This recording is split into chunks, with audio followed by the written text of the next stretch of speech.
This show is part of the HeadStuff Podcast Network.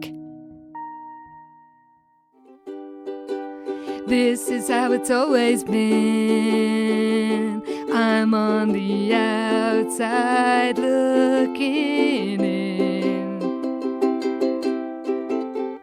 Welcome to Double Love, the podcast in which we explore the strange and terrifying world of Sweet Valley High, book by book. I'm Anna Carey. I'm Karen Moynihan. And we are heading back to the chateau for the final book in this truly unhinged trilogy. It is Happily Ever After, part...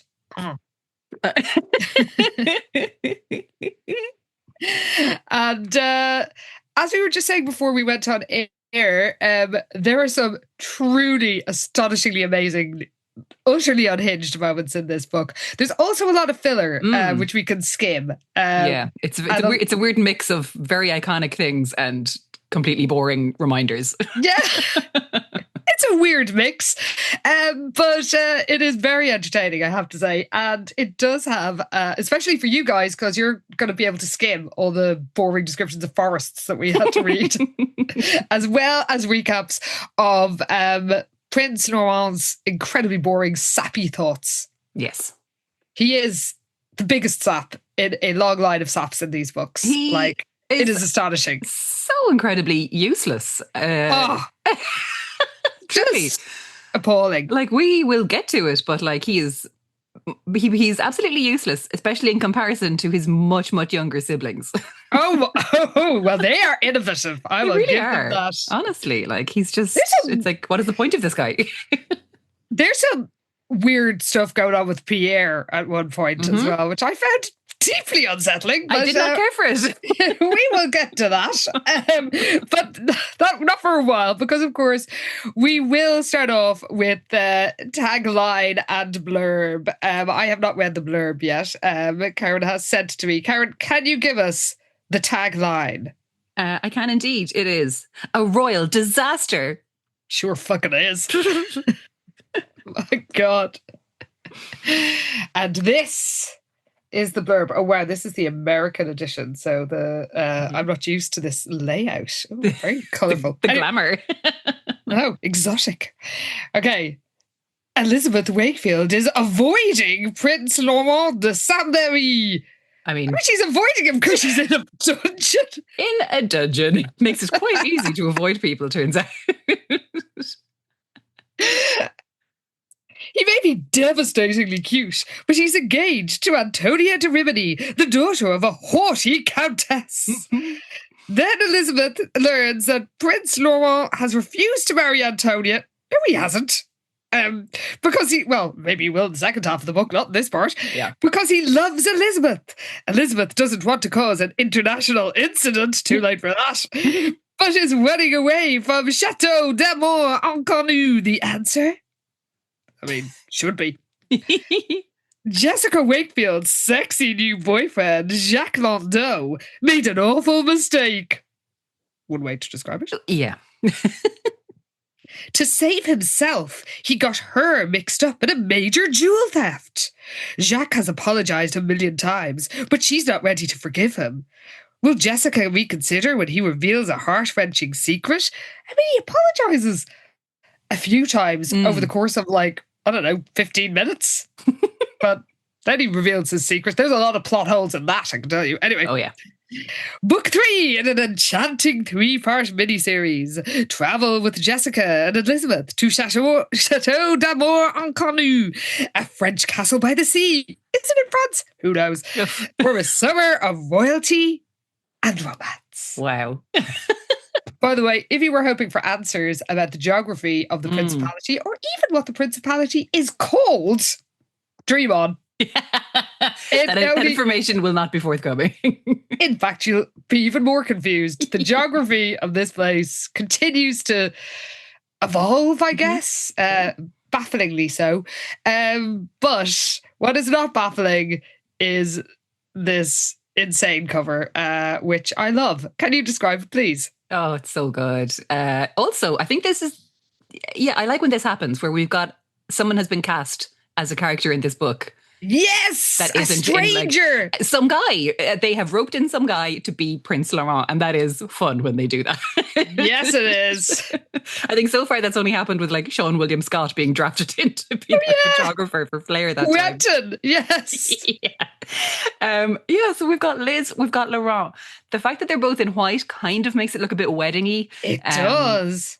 Because we know that Liz wears a white ball gown. Like, this probably is the same dress that she wore on the cover of the last book in her dungeon. But yeah, so this time they are standing in a lovely manicured garden in the sunshine. Liz has her lovely long white ball gown on. She's got her elbow length white gloves. She's got her complicated 90s updo. It's a great look. It looks more like Jessica than Liz, though. It's a very Jessica hairstyle. But, I mean, it is meant to be Liz for sure. Oh, yeah. Of course. Laurent is there as well. He's wearing his all-white official uniform, I guess. His military uniform. His military uniform. This is so funny. It's like they just did a little run to the nearest kind of like whatever the American Hickeys is like and got a bit of like gold braiding and kind of stuck it onto the shoulder. He's just wearing a shirt. It's just a white shirt. It's not even a suit jacket. Yeah, I think they've just kind of pinned the collar in a certain way to give it like a high neck. It's like they had to raid the press that they used for the UK covers. Oh, yeah. All the weird tash. All the weird ribbons and bits and pieces, because he also has this kind of like a golden red sash across his chest that's kind of pinned together with a rosette. I'm kind of in my head, there's like bottle caps on the other side of the shirt to be his military medals. But we can't actually see that. It's giving school show. It is. Isn't it? It's giving like the costume that was put together for like a school panto. It's like the transition year panto, and it's fine, like, because you're in the audience looking up on the stage and there's lights and there's stage makeup and it's fine. But like, this is a very brightly lit, sunshiny garden in California, and it's quite clear that these are just kind of tatty little bits of ribbons and braiding and stuff just kind of haphazardly pinned onto this shirt. But like, amazing. But the overall effect, I do enjoy, and it still ties into our feeling that his whole dress uniform is just loads of fake bits and pieces anyway. So it all checks out, really, when you think about it. It does. Well, we begin this book where we left off. We're back in the dungeon. Oh my goodness. I'm obsessed with this fucking dungeon. Like, what are we doing here? I mean, we must be in the Principality, because clearly there are no human rights or any kinds of normal French laws applying to anything that's happening here. Absolutely no laws. Well, Jessica cries, moans, "This is a nightmare. We were supposed to have the greatest summer ever, and now we may never even see daylight again."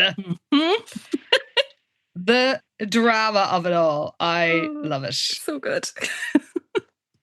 So the iron cuffs of her chains are chafing her precious skin because she's chained in a dank dungeon. We are told that normally she'd have been happy because of the way her lavender ball gown shows off her curves. But for once, being chained to a wall in a dungeon has stopped her admiring herself. Liz is sort of like grumbling, like, "Oh, it was my idea to come to, be an au pair this summer," as if they'd like just missed a train or something, as opposed to being chained to a wall in a dungeon. Yeah, in a way, it's weird that they're not freaking out more. She's more kind of like, "Oh, I can't believe you got me into another mess like this." And it's like, lads, you're being held captive in a weird castle on some unnamed principality by this freaky royal family. Like, this is scary shit. But I guess they're just over it. They've been through so many kidnappings and attempted murders at this point. It's just like another day at the office for the Wakefield guards. This is true. They were held at gunpoint by Leona, like, I don't know, like 2 weeks ago. Point by Frank Cobra. Like, it's been nonstop, really. To say nothing of Margot and Nora and Carl the Orderly. Like, yeah, I guess there's been a lot. I suppose this is, you're right, this is nothing to them. Yeah. There's it's so bad, because there were just all these moments where I just feel, you're not taking this very seriously. I know, it was like, as I was saying it, it was like, with all the shit they've been through, maybe they're just past taking any of these things seriously. It's true. So we get a full recap of Jack and the Emerald, blah, blah, blah, blah. And Liz is all like, you had to fall in love with the jewel thief. And it's like, why didn't you listen? People told you there was no such place as Norvo. I am going to say, everybody seems very well versed in the geography details. Like, someone could tell me I'm the Duke, like obviously some stupid Anglo-Irish title, but like I'm the Duke of Ballygo Lehras or whatever, and I would just be like, okay, fine. I don't expect I've heard of every single like tiny location in my own country, and France is, you know, much bigger than Ireland. But anyway, as soon as anybody's like, oh, Norvo, we've never heard of Norvo. How? Why were you fooled? So we get a recap of all that. We get a recap of Normand, and we also learn the first name of the Countess. Oh, where was that? Deloria de Rimini. Yeah. Yeah. But that's the only time it's mentioned. So I guess the ghostie just wanted to exercise their creativity a bit. So the twins tug on their chains. They look out the tiny window where they can just see some stars in the night sky. And we get a twin comparison, including a barefaced lie that made me gasp. Which is that before the twins left home, Liz had a steady boyfriend, Todd Wilkins, and would never even have thought of being with another guy. Oh my God. That is absolutely brazen. Like, what a thing to say at this point in the series. She literally can't turn around without cheating on him. Like, really? Okay. So we're reminded that Jessica's impulsive nature is what landed them in this dungeon, and they sort of keep bickering as they tug on their chains.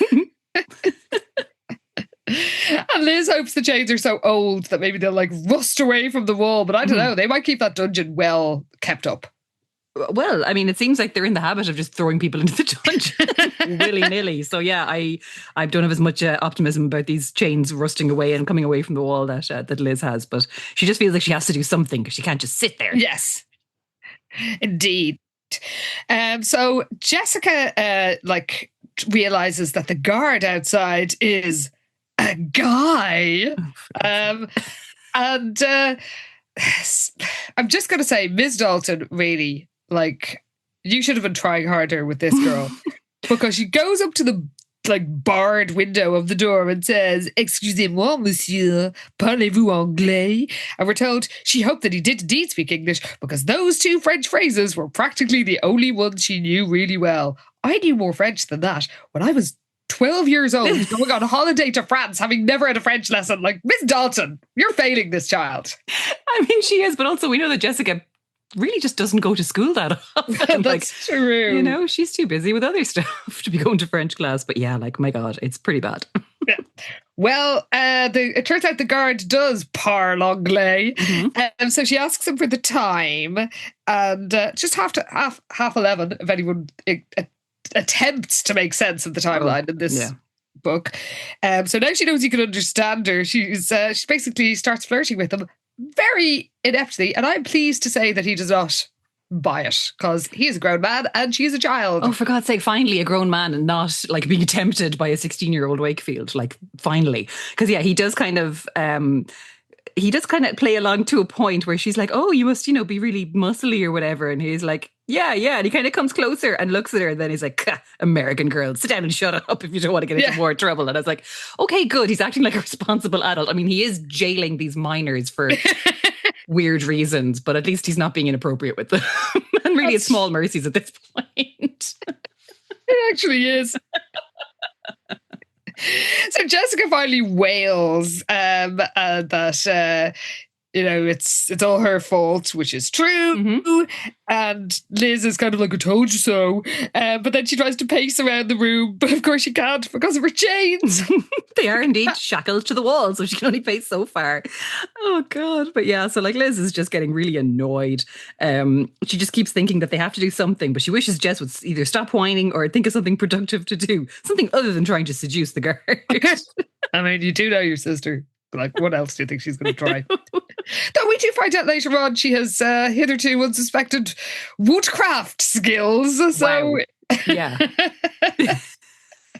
So yeah, I guess she can surprise you sometimes. So we get a full-on recap of Liz and Laurent on their romantic painful antics. Ugh. And Jessica asks if Laurent will help them escape. And Liz thinks, oh, he probably doesn't even know we're there. It turns out he does. And because basically, as far as Liz is concerned, as soon as Laurent realizes that they're in this dungeon, he's going to come down and try to help them or help them escape or something. Yes. There's no way he could, let them just. Surely he wouldn't just leave them there. And then we cut to Laurent. He's just dancing away at the ball, and he does know, and he feels terrible about it. But it's done a fuck all. This is so funny because I have to say, I was thinking along the same lines as Liz. I was like, well, as soon as Laurent learns this, clearly he'll spring into action and do something about it. Uh-huh. But no, he's just there dancing with Antonia, and he's like, oh no, poor Liz. I must have some stolen moments with her. And it's like, a few stolen moments? Get down there and bust her out, you absolute dickhead. Like, what are you doing? How is the Countess more important than you in your own castle? This is so crazy. The Countess's level of authority in this castle is wild. So he's Laurent is dancing with Antonia, but he's thinking of Liz the whole time. He's like, I'm sure she's not a thief. And just remembers the innocent look in her eyes, and I think dreamed of each other. And he's just revolted by Antonia because she keeps fluttering her eyelashes at him and realizes she's trying to be sexy with him. Mm-hmm. So he averts his gaze from his parents as they waltz past them, and he does worry about Liz in the dungeon. So he knows that his destiny lies with Liz because he has dreamed of her, of course, and he doesn't want to get married, but, he doesn't have any choice, as he keeps saying. Yes. And bear in mind, he is 18, so technically he does have a choice. Yeah. Yeah. A lot of Laurent stuff is just fucking sort it out, will you? Just grow up. It all just feels like stuff that he could just say no to. It is 1997. What are we doing here? Oh my God. So Antonia is kind of nagging him and is like, oh, you look a million miles away. What are you thinking? And he wishes that he could tell her how foolish she looked. It's like, she's kind of a pawn in all this too. This is the thing. It's actually, the book is quite mean towards Antonia, and it seems like her only crime is fancying Laurent, really, and not liking the Wakefields, which I can always get on board with, to be honest. Yeah, same. But he's just so revolted by her at certain points. It's like, all right, this is a bit much. Yeah. So he offers her a drink because he thinks that'll be, he can go off to the buffet or whatever, and that'll get rid of her for a bit. But she tries to lure him over to a narrow love seat.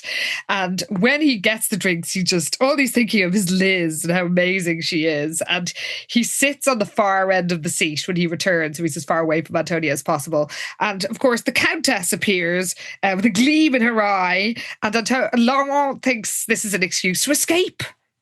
Yes. So he kind of stands up and he's like, oh, I'm sure you and Antonia have a great deal to discuss. And this seat's too small for three. So excuse me. And he just kind of runs off before they can call him back because he's on the way to the dungeon. Oh, yeah, this is the bit. Even a few stolen moments with his beautiful Elizabeth would be better than the torture of Antonia's company. And just the stolen moments thing is so funny to me. It's like, how are you not formulating a plan to get her the fuck out of here? Moments. It's not any suggestion that he would actually do anything to save her, or he's just going to go down to cry at her or something. Yeah. He's so useless. Stolen moments it is. That's all. But he does one off there, and we cut to Jessica. She is in the dungeon. She apparently cried herself to sleep. But, managed to get a few moments of slumber. Yeah. But it turns out that they have visitors. It is not Laurent. No. It is les enfants. Les enfants, yeah.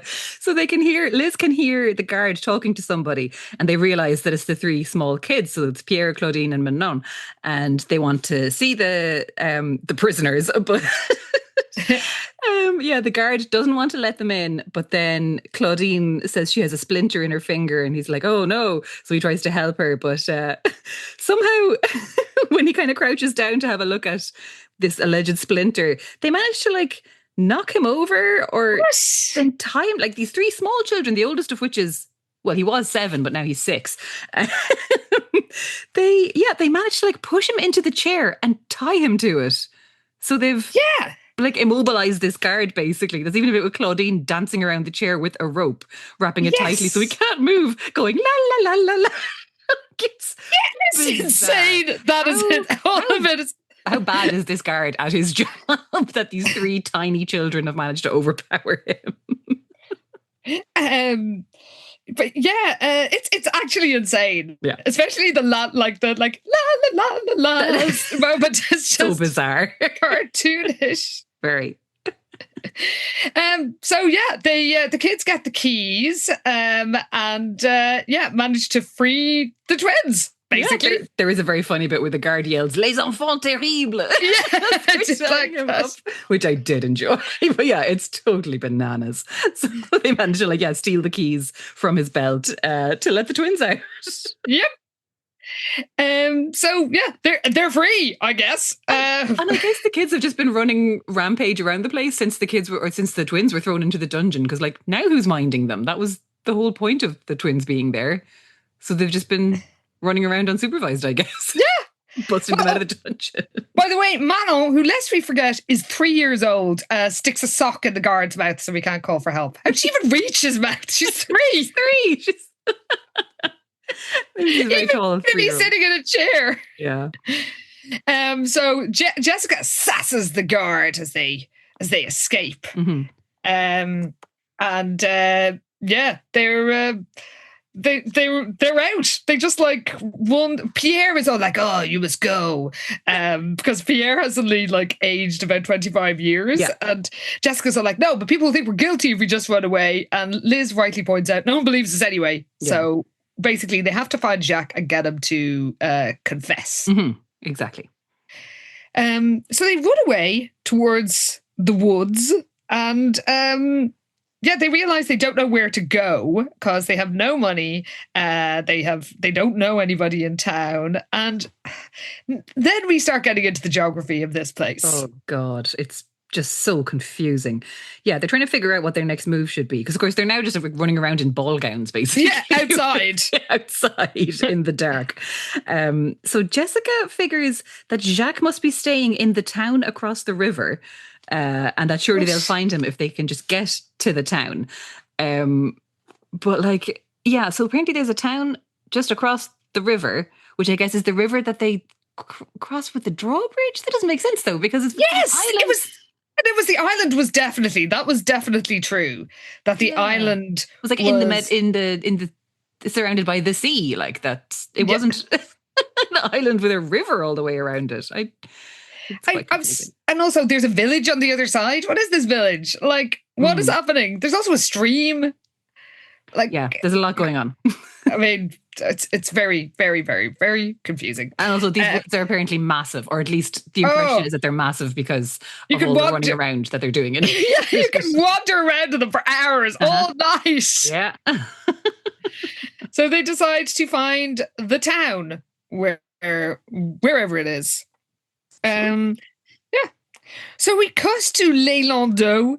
They are staying at an inn. By the way, the depiction of France in this book, I guess it fits in with the dungeon. If it is even France, maybe it's this weird semi-Monaco, except an island place, is like the 18th century. It's the town from Beauty and the Beast. Yes! Oh my God! That's what it is.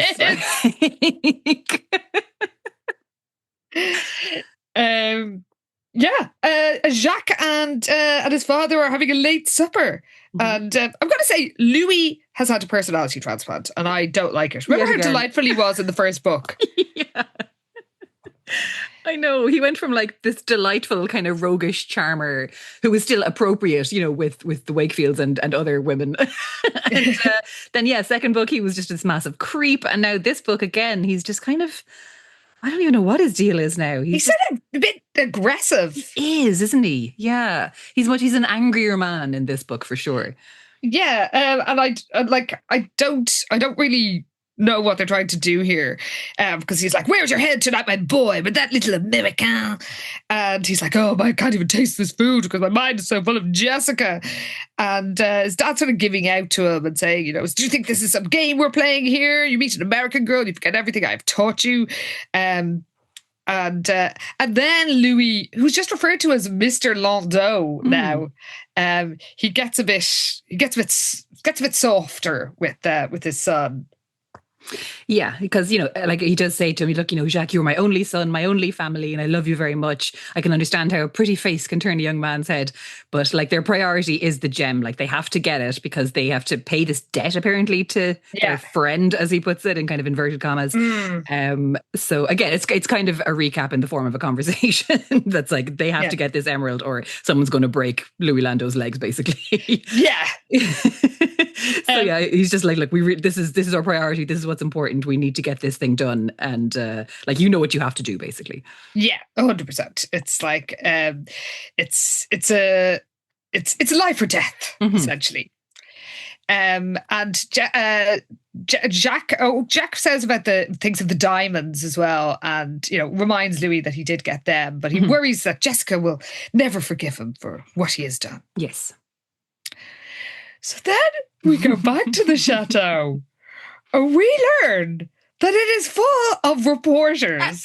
Like there were a whole lot of journalists. Did any of them notice the extrajudicial illegal arrests? Like that's where your story is, guys.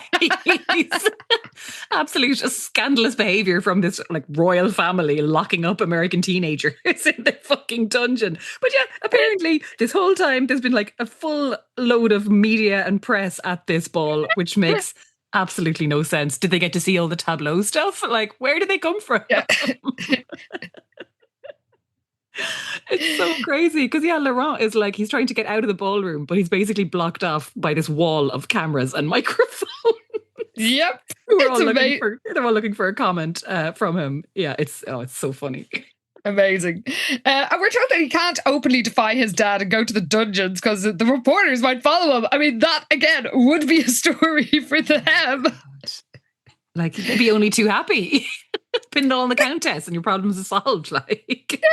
Like, apparently the journalists form a wall at the door to the ballroom. But what sort of event is this? Oh, this whole thing is an absolute shambles. Like, what is happening? So we know that Prince Nicolas and Catherine are sitting on like a dais at the end of the room, basically on a throne. And Nicolas wants to speak to his son and is like, I noticed you tried to leave the ball. And he's like, oh, I'm smothering in this place. I just need a moment away from him. And then, he says, I just need to see Elizabeth. And Nicolas is like, that is out of the question. And he does say, look, I have to reassure her that she'll soon be released. She will be released soon, won't she, father? I mean, will she? Again, it's like, lads, this is so illegal. What are you doing? God. Because his dad is just like, the questions seem to make his father uncomfortable. Now is not the time or place to debate this. My decision stands. You may not leave this ballroom until the evening is over. Laurent, you are an adult. What are you doing? You can leave this ballroom if you want to. Also, like, what are you supposed to do if you just go to the Jacks? Are there toilets in this ballroom? I don't think so. Like, Nicolas has gone crazy with power in this book as well. Everyone is acting absolutely insane. Very true. So basically, as my notes say, Nicolas is a dick and Laurent is a sap who goes along with everything. And he's like, one day I won't. Oh my God, he's just so fucking useless because he's just like, oh, the pain is so intense. His heart is aching in his chest. And I'm just like, fucking strap on a pair, will you, Laurent? Like, Jesus Christ, this is so dumb. He's just like, well, I guess I can't leave. Oh, I hate him. So the twins take a breather in the woods, and then Liz, because she is, like everyone in this book, a fucking idiot, decides that she can't have Laurent thinking they're thieves, so she has to go back and tell him. Like, Liz, you deserve to be in that dungeon, that's all I'll say. Honestly, Liz is, like, again, she's meant to be the smart twin. It's like every bit of her intelligence has just left her in this series because she just keeps doing the dumbest stuff. And yeah, she's so hung up on like having to explain to Laurent. It's like, you do realize you will be thrown back in the dungeon if they catch you again. Like, what are you doing? Because she's like, how would you care if a guy you really cared about thought you were a criminal? It's like, I don't know. I think I'd wait until we were free of his dungeon. Yeah.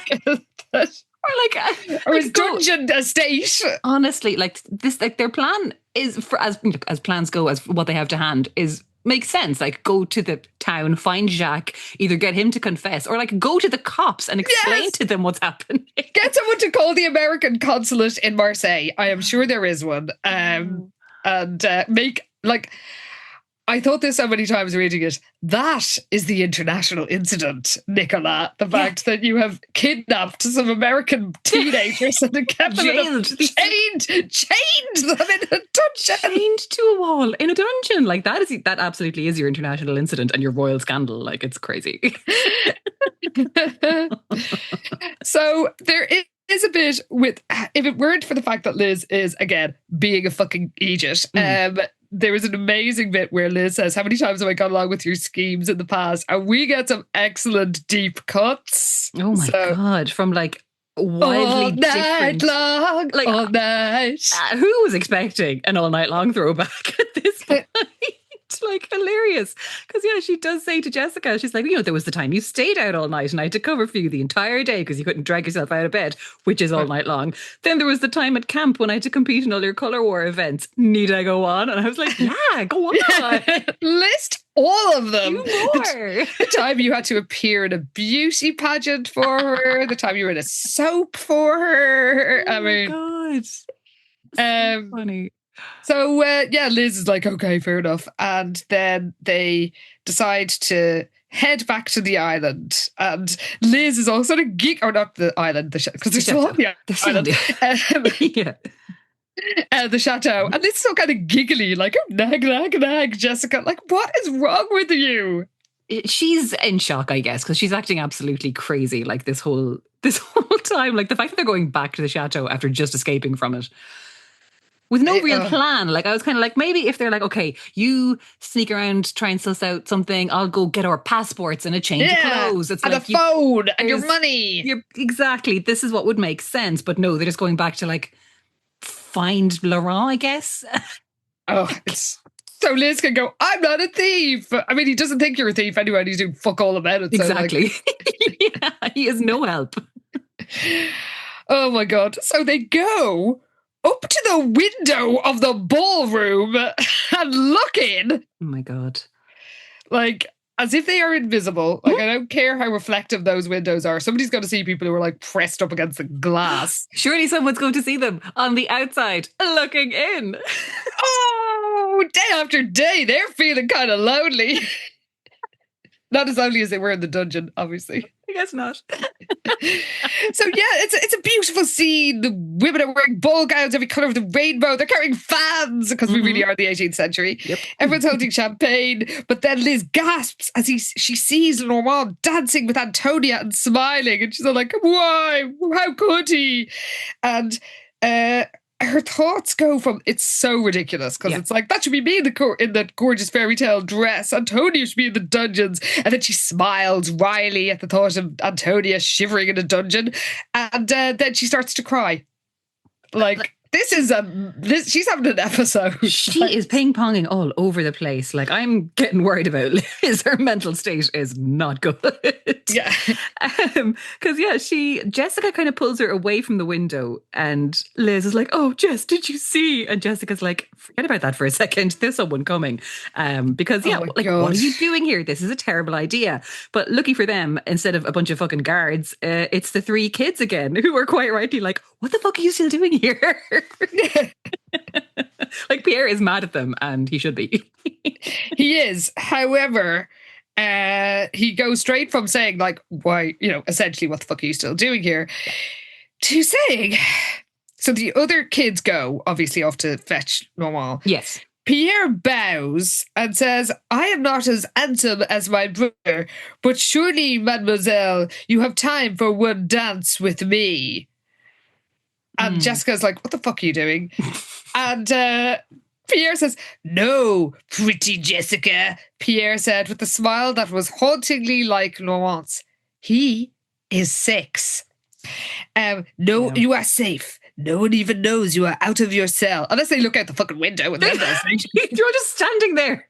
So he holds out his arms to Liz, who cannot resist the sweet gesture, and he dances well, which Liz shouldn't be surprised by, because as the son of European royalty, dancing is part of his education. Again, he's fucking 6. He's not learning to waltz. And it's 1997.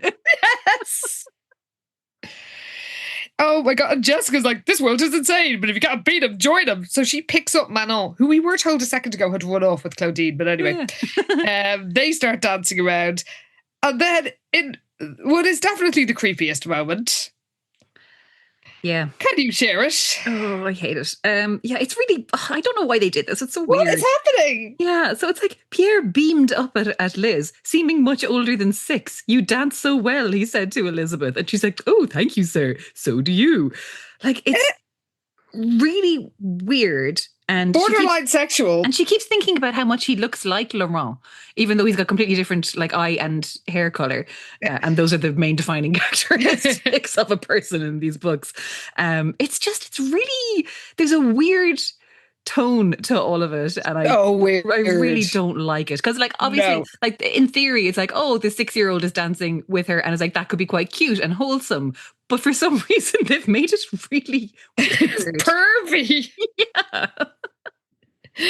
Exactly. And it's also, well, they do say he seems much older than 6. I mean, maybe he is, because his age has changed quite a few times. He was 7 when they got there. He's just Benjamin Buttoning or something. I don't know what's happening. So Liz suspects that Claudine has been sent to get Laurent, and she's like, hope she hurries. I was like, yeah, you should. Why are you still here? Why are you standing around here? Both of them. Surely one of them should be like, let's go get passports, money, clothes, and then let's get the fuck out of here. But no, we're all just standing around dancing, in the windows, in full view of everybody. Yes. We just turn their heads. And she just wants one last word with her prince, and then she doesn't care what happens. And we come back into the ballroom where Laurent is like, he wants to go to the dungeon for just a glimpse of Elizabeth, not to free her, but his ever-present sense of duty stops him. Sake, he's so annoying. He is a massive sap. Yeah. And so there's just, as my notes say, self-pitying bullshit. Yeah. Antonia is pleased the thieves are caught, and he defends Liz. There's so much about this. It's like, I'm sure they're not the real thieves. And there's a lot of sort of cartoonish, rude insulting of Americans. Yeah. And Antonia's like, Americans are bold and stupid at the same time. I can't believe you're defending them. And, then she starts saying how terrible the twins were as au pairs, and then says, Americans shouldn't be allowed to take such positions anyway. They have such unpleasant notions about equality. Imagine a country with no sense of upper and lower class. How gauche.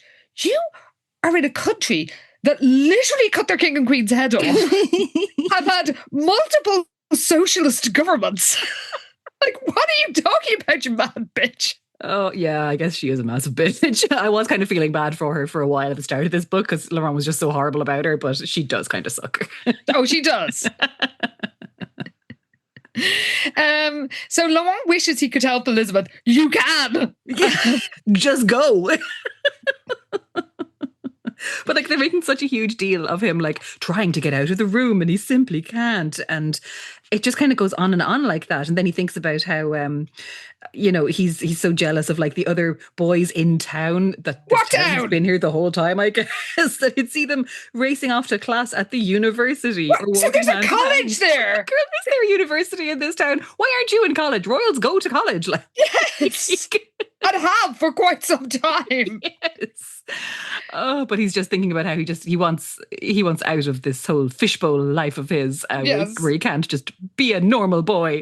And he's also annoyed because with all the inexplicable press that are here, he knows that all the papers tomorrow will just be filled with pictures of him and Antonia dancing. And he just wants to live his life and not be followed and photographed at every moment. Exactly. Of course, Antonia, when she sees the cameras pointing in their direction, starts posing, which seems very very tacky. I just thought, for somebody who's got such notions. Very Jessica, though. Yeah. Oh, well, that's true. But yeah, as you say, for someone who fancies herself as this like posh aristo, she is being quite tacky. Yeah. Yes. So they waltz around the room, and Lamont notices Nicolas talking to like some ambassador. What does this like? Does this principality? Are people sent there as ambassadors? Like, because I think the American one would like to know a few things. They might have a few words. Because he's like, oh, I know he doesn't like that man, but look, he has to talk to him. Oh, this is all just a house of cards. And then Claudine appears and sort of pulls him away, and he guesses that it's something to do with Liz, and he fobs off Antonia by telling her that basically Manon has the shits. Yeah. Or which works because Antonia's like, oh, okay, I'll let you deal with that. So we cut back to Liz. This is so insane. Yeah. We're told, like, for the first time in hours, Elizabeth actually felt lighthearted. There was no way to resist Pierre's charm. Even at 6, he reminded her of Laurent, and her heart was touched. So weird. What are you talking about? And then Laurent appears, and instead of going, why the fuck did you let your family put me in a dungeon? She just runs to his arms. Oh, it's so annoying because, yeah, like they're standing there in each other's arms. Like she's just so happy to see him. But then, like, she kind of pulls away from him and opens her mouth to say something. He puts a finger to her lips and says, no words, my love. And it's like, no words. Lots of fucking words, actually. She was thrown in a dungeon. She has the nerve to stand there and go, no words. I don't fucking think so. Oh my god. The neck. So this is enough for Liz, and she feels like a fairy tale heroine, and the orchestra begins to play a waltz, and they waltz along the terrace and declare their love. So annoyed with them. Like, there's Laurent. You've seen him. Get the fuck out of there. No. We're going to do another fucking dance number in full view of the ballroom again. It's like, are you trying to go back to the dungeon? Do you miss it? Is that what's going on here? Because this is insane behaviour. She deserves it. She deserves that dungeon for just being an idiot. Oh, for God's sake, it's so stupid. So they declare their love, and he's like, oh, she says, I've never stolen anything in my life. And he's like, I know, I wish things could be different. I wish Antonia and I, and he says, by the way, he also says, I hated the thought of you in that dungeon. You did nothing to change that state of affairs. I hated it so much I didn't make any effort to go do anything about it.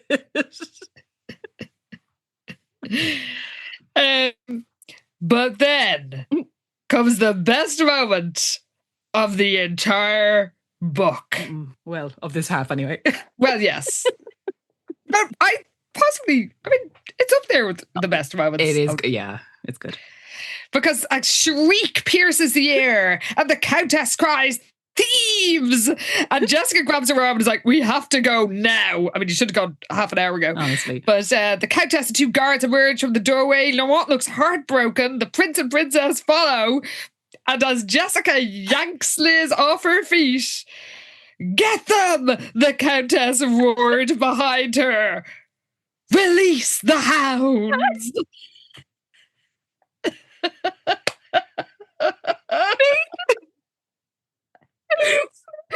Release the hound. What is happening?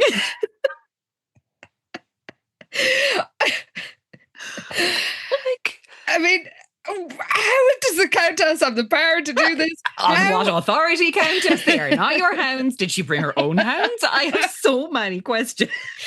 But the prince and princess are right there, letting her release hounds. Incredible. Amazing. Well, the twins rush towards the woods. Laurent calls, Elizabeth, please come back. Come back to the house. To the hounds? I don't think so, fella. Because, like, the twins are running and Jessica can hear the dogs barking. And at this point, I was like, oh my God, they actually did have hounds and they are going to release them. What the fuck is this island?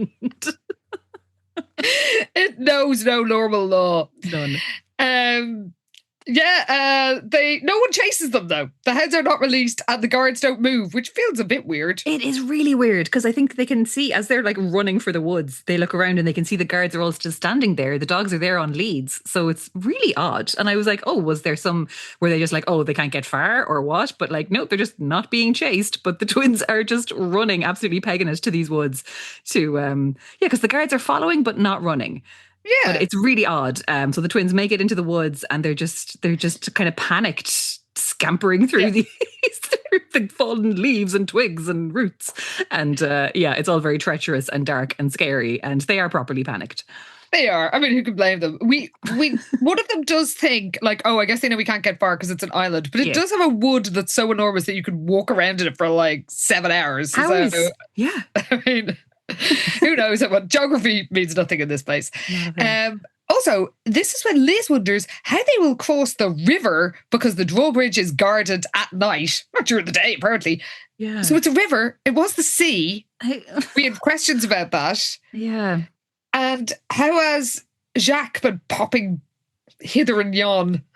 Like, how has the last 2 books been working in that sense? Very confusing. There's a lot of stuff dropped altogether, I feel, in this book from the last 2 books. That's true, yeah. And just when the geography was already confusing, this makes absolutely no sense. So anyway, they guess because the drawbridge is guarded over the river, not sea, not the Mediterranean, they're going to have to stay in the woods all night. And Jessica asks Liz why she's so hung up on this prince, or why she's so hung up on Noir, and like basically like, is it a prince? And Jessica's like, I don't know, maybe it's being in France. Are you in France? Or is the fact that he's a prince? Or maybe it's because he really does love me, but they just have a vibe. And I know he doesn't care about Antonia. And Jessica points out, well, it looks like he's willing to marry her. And Liz is kind of pathetically defiant. And it's just like, I can't shake the feeling. He's hoping there'll be a way to get out of it. It's not even you can't share a feeling that he's actually going to do something. Actually try to do anything. Yeah, no, it's just hoping that some way will present itself. Like, yeah. Magically. Yeah, and even Jessica's kind of looking at her twin like, what the fuck is going on with her? Yeah. She does think, oh no, Jessica or Liz going to start acting like me. Yeah. Which I do like, because she's like, shit, I'm meant to be the impulsive one. Yeah, I don't like being the responsible one. Don't go putting that on me. So then they find a stream. I thought this was the river, but no, it's just a stream. And they spot some stepping stones. There's so much faff in these woods. I'm just going to say this now. We do not need all of this. No. We do learn Jessica crosses stepping stones over a stream without taking her shoes off, because she really is that stupid. And then she steps in the water. But it's like, oh, I don't like having wet feet. So I guess the water is only like a few inches deep. Yeah. And then she thinks like, oh, but maybe don't animals, walk through water to throw off other animals? And her mind is racing, we're told. It certainly is. And basically she wishes she'd never come to France. And so say we all. Because again, is it France? I know they landed in Paris, but since then it's just been anyone's guess what the hell they're doing. Exactly. Well, we cut to Prince Nicolas' study and the Countess is enraged. She sure is. She is fuming. She is giving out to everybody. She is telling Laurent that these girls are nothing but common thieves, and now they're running away to heavens knows where. So she's just really annoyed now that they've gotten out of the dungeon. But Laurent is still trying to protest Elizabeth's innocence. He says it's hard to believe that she would steal food if she were starving, let alone a precious gem. And Nicolas just isn't having it. He's like, look, I'm sure your intentions are good, but the evidence is rather conclusive. What? Like, which it absolutely isn't. But, by the way, we are told that Nicola's medals glittered as a sign of military prowess. Where? What war was he in? Yeah, I think he's also got a row of bottle caps on his. Yeah, I think he does. And the Countess insults Americans again. And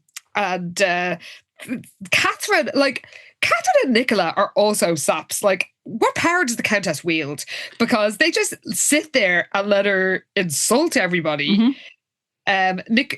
the Countess says, did you help the girls escape? And Nicola reveals it was the children. And the Countess, as everyone just sits back and lets her talk like this, says basically the children to be beaten. Yeah.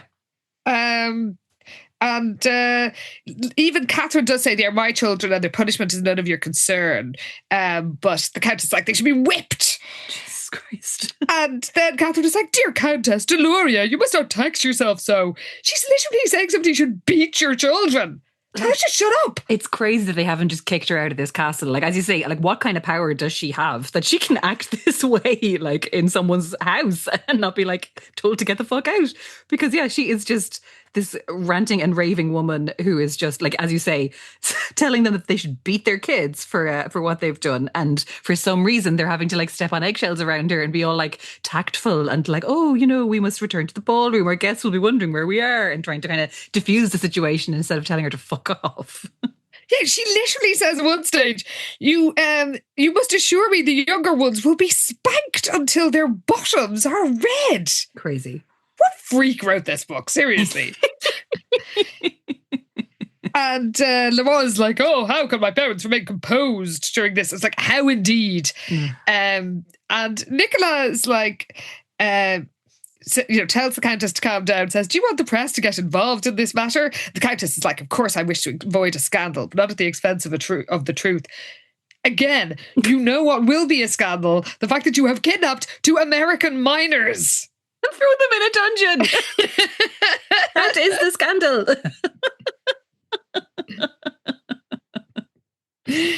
And Lamont is like, I refuse to believe Liz did anything wrong. You must not hunt them down like dogs. Let me find them. We can reason through this. And the Countess is all like, an American reasonable? Ha ha ha. They have the intellect of earthworms.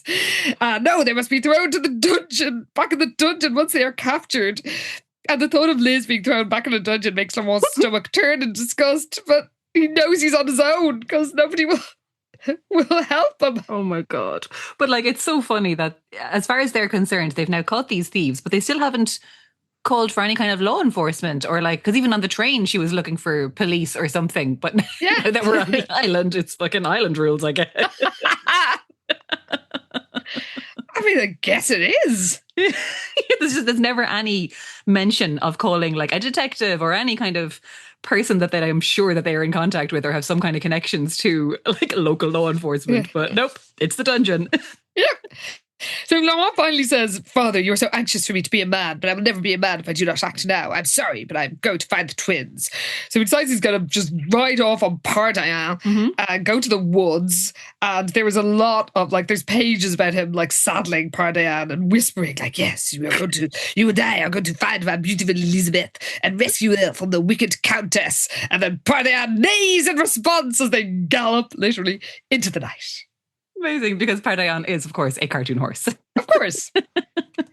So we cut to the forest, which we're told has enclosed the twins in its murky depths. Because it's so vast. They have been there for hours. Just wandering through. And they've lost all sense of direction, and they're worried they might be like heading back towards the chateau. And then Liz twists her ankle, and it's quite bad, and they bicker for a bit. And then Liz thinks, if I don't know if I can keep moving, because if I turn the ankle again, it'll probably break. Is that how it works? I don't know. I don't think so. I don't think so either. I've sprained my ankle twice, and I do not think, and it's bad, but like, I didn't think, if I twist it again, it'll break. So Liz is worried about wild beasts. Like what? Yeah. Like hedgehog? Again, maybe there's bears on the island? Who the fuck knows what's going on here? Wild boar at most, I would say. I don't even know if they have wild boar in that part of France. Jessica says the wild beasts want food and we don't have any.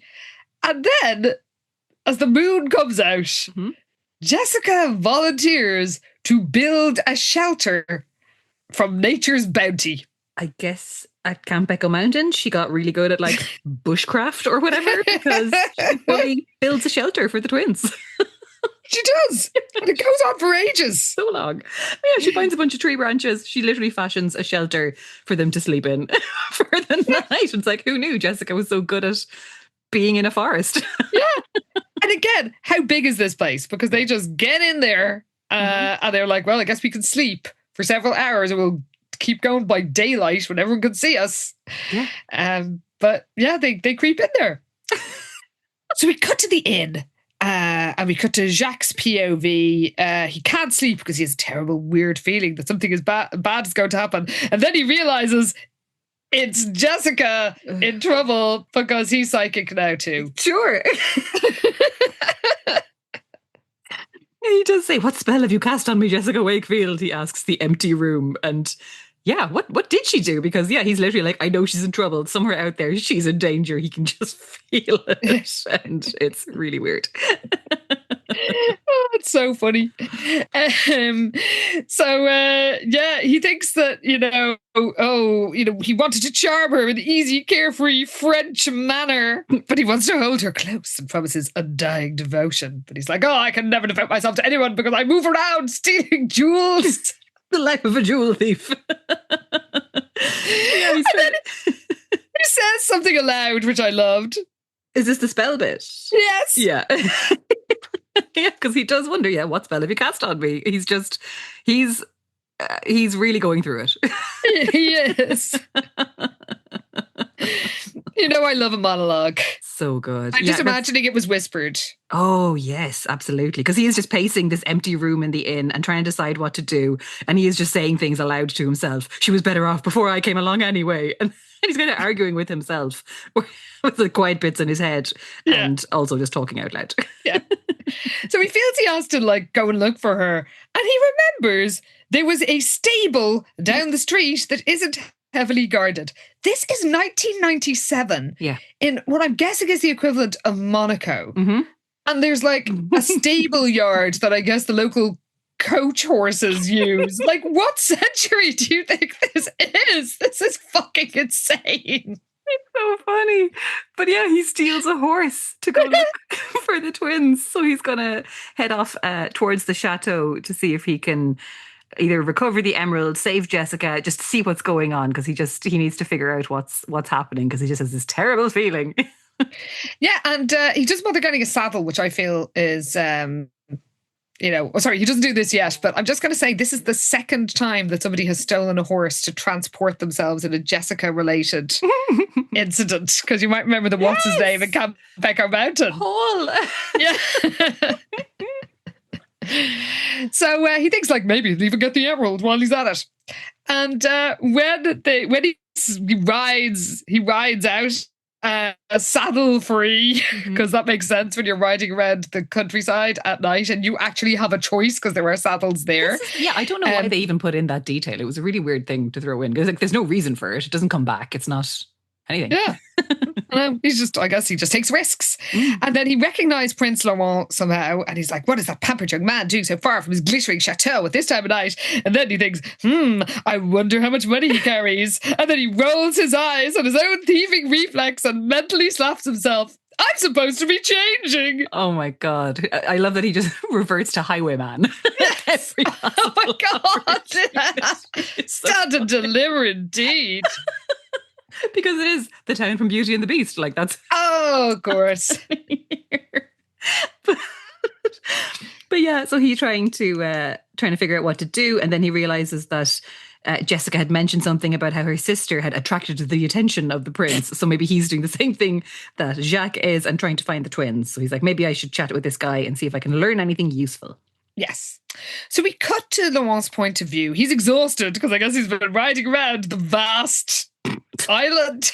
Sure. I saw the island. There was just a river between the drawbridge. He felt as if he'd combed every inch of the forest. I'm sorry, those twins are literally in ball gowns sleeping under branches and you couldn't find them in that forest. How big is it? Also, were you on the horse in the forest? It feels like that would be kind of awkward. Yeah. Trying to pick your way through things. But anyway, he approaches Laurent, who greets him as Your Grace. He calls him Your Grace and Your Excellency. And I think it should just be Your Highness. But yeah, he calls him something else every single time he addresses him. But Laurent's like, you know me. Have we met before? And Jacques literally says, again, 1997, I am but a poor farmer.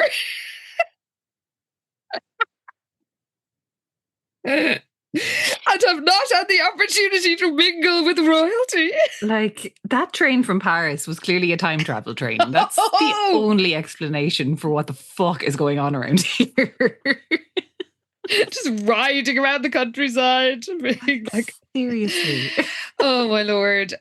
So this sort of deference reminds Laurent of his lofty status, which of course he doesn't like. And then Jacques asks if he could be of assistance. And Laurent, because he's like, Jesus Christ, seriously, going to college and learning some sort of experience of the real world might make him less trusting, because he's like, you journalist! And Jacques like, no. I mean, he isn't, but like, he is a jewel thief, and you are taking a lot on trust there, totally. Noah. And then he just reveals all. So funny. He just decides that it's worth the risk. So yeah, he explains about the twins and this jewel that was stolen and how the Americans have been blamed for it. Laurent knew he sounded hysterical, but he was too tired to care. So the girls were thrown in the dungeon, he continued, but somehow they escaped. And I've been searching all night for them. And Jacques is just like, oh no. Because Laurent can see him turning pale as he talks about these American girls. And Jacques then does say, oh, there were 2 American girls on the train when I travelled here, which doesn't fit with his poor farmer story, I will say. I didn't notice that. Which Laurent also doesn't notice. So he basically reveals that, yes, he also knows these twins, that he has met Jessica, and they spoke briefly. But yeah, so now that he knows that the twins are in trouble for what he's done, Jacques is like, oh shit, I need to fix this. Yes, he's struck with guilt. Then it cuts to Laurent's point of view, and he's like, there was something unusual about this young man and his reaction to my story. He seems much more agitated than a true stranger would be. Is it possible he talked to Jessica for more than a few moments?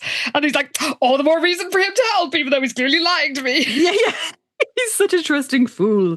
But yeah, basically it takes ages, but they decide to go look for the twins together. Yeah.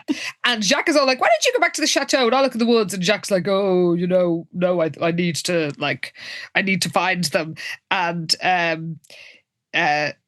but of course, Jacques knows that if Laurent is with them, or they find the twins at the same time, he won't have a chance to explain himself and maybe get the jewel.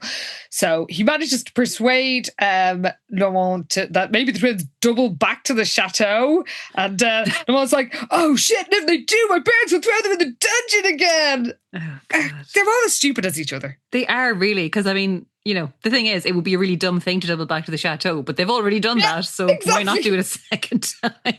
Well, bets are off with these fools. Honestly. Jacques is the only one who isn't a total idiot, and even then he is like, oh, Jessica, my beautiful Jessica, I'll do it all for you. So yeah, Jacques says he'll call him in 3 hours. How? Do you have his phone number? Like, what? How are you going to get in touch with him? Do we have phones here in 18th century? Oh yeah, good point. Unexplained part of France. Probably not. Jesus, this is literally just before I got my first mobile, and like I had friends who had like pagers, and these people are like, it's horseback or nothing. Oh boy, yeah, we will get into that in the second half of this book, but yes. Oh, I haven't read the second half of this book. Okay. I stopped at 50%. I like keeping it fresh. Nice. So yeah, Laurent gallops off, and Jacques hilariously ponders Jessica's plight. It's like, my dear sweet Jessica, first trapped in a dungeon and now desperately fleeing through the woods to escape. Oh no. Oh my God. Yeah, he's feeling terrible and feels that he and his father have lived this life of crime for too long. And even now, of course, because his dad is failing health because he's on the brink of death at 50. Has made it even more necessary for them both to reform their ways. And now that Jessica's taken the fall for this, he's like, no, I have to make everything right. And we are going to give up on crime once and for all. Because this has gone too far. So he's thinking, just hold on a while longer, Jessica. I'm coming for you. Well, the twins awake in their woodland rustic hut, and we learn that Elizabeth's ankle is kind of fucked, and Jessica says she can go for help in the village, but Liz points out she doesn't speak any French. She sure doesn't. And then Jessica fashions a crutch from twigs, moss, and bits of her ball dress. Again, some incredible bushcraft from Jessica. And it's a really weird role reversal because Jessica's the one who's being like practical and sensible and like making the crutch. And Liz is literally just lying there whining the whole time. Yes. Which is a really weird kind of personality switch for these girls. It really is. And then there's like, oh, come on, we better go. God, I feel totally grungy just wearing this, like we've slept all night in these rags. And I would think that would be the least of your worries as you're being pursued by hounds and a vengeful countess who clearly is like above the law. And will happily throw you in a dungeon for the rest of your lives. So they cross the drawbridge because I guess the guards go off at daylight. Yeah. What?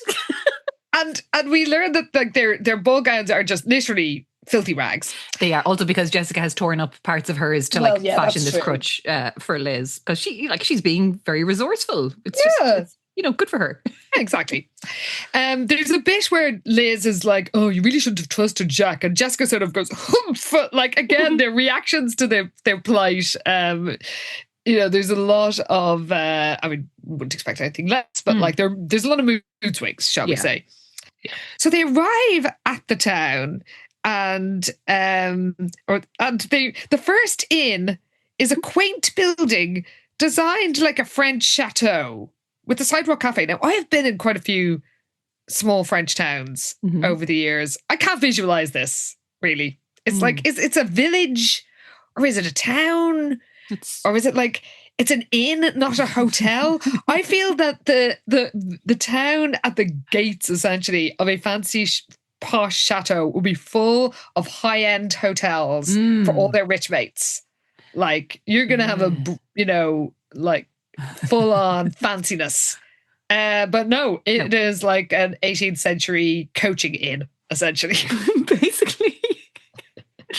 Oh my God. Yeah, it's very funny. So they go into this inn to ask around, and they must be quite a sight because bear in mind they are wearing tattered ball gowns. They're covered in dirt. They've been sleeping in a forest for the night.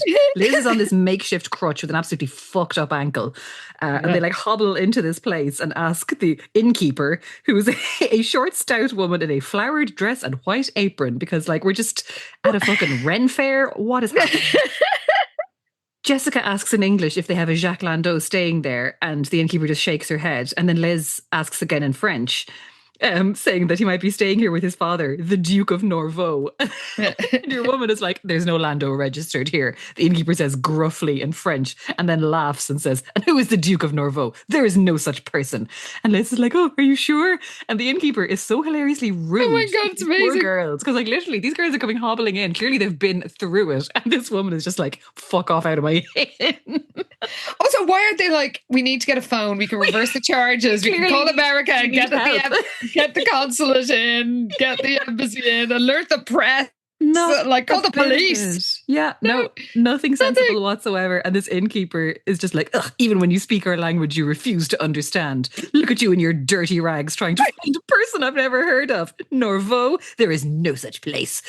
Again, if someone said Ballylephrus, I would have been, "Oh no, I've never heard of it." But I'm like, I know every town in the country. But maybe it just sounds that fake that they're like, "No, that's not a thing." Yeah. Any French people here? I mean, first of all, we're sorry, but second of all, would you immediately be like, "Norvaux, ha ha ha"? They decide they're going to go to the next inn. Again, they're not hotels or guest houses or anything. They're all just like an inn. An inn, yeah, literally, with stables outside, I guess, and fucking hay bales all over the gaff. There's no B&Bs or anything in this place. Nothing. This does remind me that I remember reading an American interview with Saoirse Monica Jackson, who was in Derry Girls. In Derry Girls. And it said something about her parents running an inn, and it's like, it's a fucking pub in Derry. What are you talking about? We don't call them inns. An inn.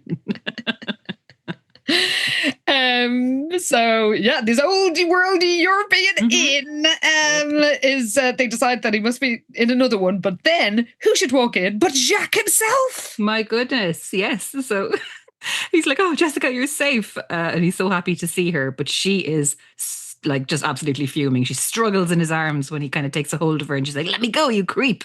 So he apologized. He just says he's sorry. He was so worried about her. But Jessica's like, where have you been? Like, she's not having it. She's really suspicious of him now and really angry with him, and quite rightly so. So he says, look, I've been looking for you both. I ran into Prince Lermont last night. So Liz is like, so you know what you've put us through and all the horror we've endured. How could you do this to us? And Jessica wants answers, quite rightly so. And she's like, where did you get that emerald? So they just want him to explain himself, basically. And for some reason, they're kind of hung up on the innkeeper saying that he wasn't staying there. And he's like, oh, the truth. Oh no, my father and I are staying here, but we're not registered under the name Landau. So he says there's a lot that they don't know about him. He's sorry he tried to deceive them, but his name is not Landau and he is not a duke's son. And that is the worst thing for Jessica. Like, she basically already knows he's like planted a stolen jewel on her, but she's like, no, like her hand is clasped to her mouth. So Liz is like, you must reveal all to Jacques. And he says he will tell his tale. Oh, God. So we cut to Laurent, and he just went to bed. So fucking useless. Oh my God. Yeah, he's been tossing and turning for 2 hours and gave up on trying to get to sleep. He never heard from the young man and thought that was an ominous sign. Could he still be searching? How was he going to call you or get in touch with you? Like, what was the fucking plan here? But like, he is just so hopeless. And oh my God. He's so dumb. But he's just like, oh, where are you, Elizabeth? Because he's like wandering around by the fucking pond that they went to. Just being absolutely no help whatsoever. Ridiculous. So then he gets a handwritten note summoning him to his father and stepmother's chambers. And Nicola's like, the twins are guilty, or why would they have run away? I was like, I don't know, maybe because you clapped them in a fucking dungeon. That would make anybody want to escape. Yeah, you can't do that. And then Nicola is all like, bear in mind, this is somebody who thinks that he is like, needs, you know, international relations are very important to him. He says that I should have known better than to trust an American. I have had many business dealings with them and have come to respect them, but I should still have remembered they are foreigners. Okay. What are you talking about? He's so awful. And then Catherine, his wife, admits she had reservations about the twins. And they're like, yes, so that's why we said there had to be two, because they were so young. And there's like, that's why we said there should be two of them. I don't know why you thought that would be better. How is like, that the fix? Somebody who's old and has some work experience. Oh my God. Actually, they do have work experience looking after kids.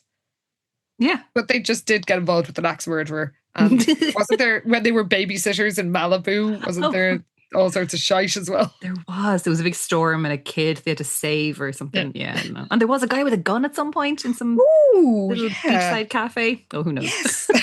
We've just read so many of these books at this stage. Like, it's nearly 200. How can we keep it all clean in our heads?